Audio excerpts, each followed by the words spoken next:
Hello, this is Elisa Cooper over at Glendale Community College.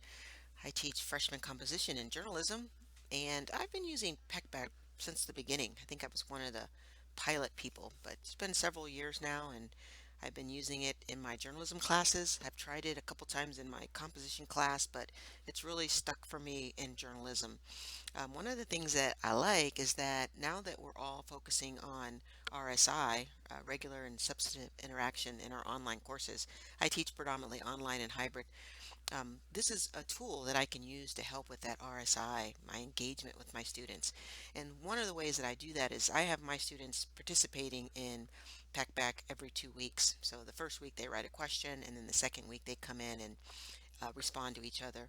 And what I can do is provide feedback in the form of, they call it coaching or praising.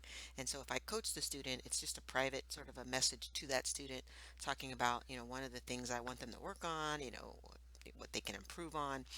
And then only that student can see that coaching. But I can also praise a student and show and highlight what they are doing well, and then everyone in the class can see that. So that's the one way that I engage with my students in my classes using Packback, and I really enjoy that.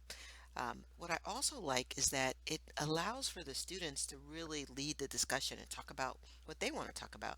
I give them the articles that they're going to read and respond to or respond or question about, whatever it is they want to do.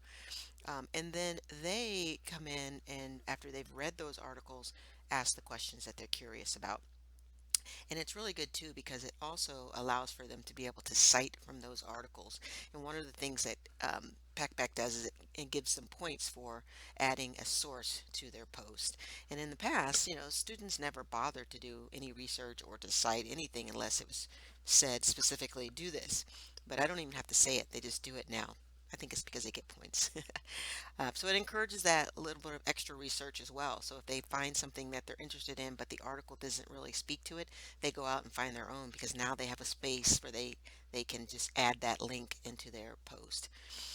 I like also that it has a writing coach. It's off to the side, and as they're writing their posts, it's encouraging them to write more. It's encouraging them to, do the things that the AI um, grading in Packback is going to reward them with, so it encourages them to add those things, which also takes a little bit off of my plate. If I'm doing more engagement with them, it's hard to then be responsible for grading every word that a student writes in a course, in a writing course, right? So it's nice that I can go in and do spot checks and participate in certain areas, or, I have a list of 3 or 4 students that are on a rotating basis that I will make sure that I engage with each cycle of the Packback. So I'm having a lot of good engagement and interaction with my students with the tool. So that's why I like it. And they like it as well. They like the support that they get. They like that it's instant feedback. They like that if they've made some mistakes, it's pointed out to them right away before they even post, things like that. So that's my experience with Packback.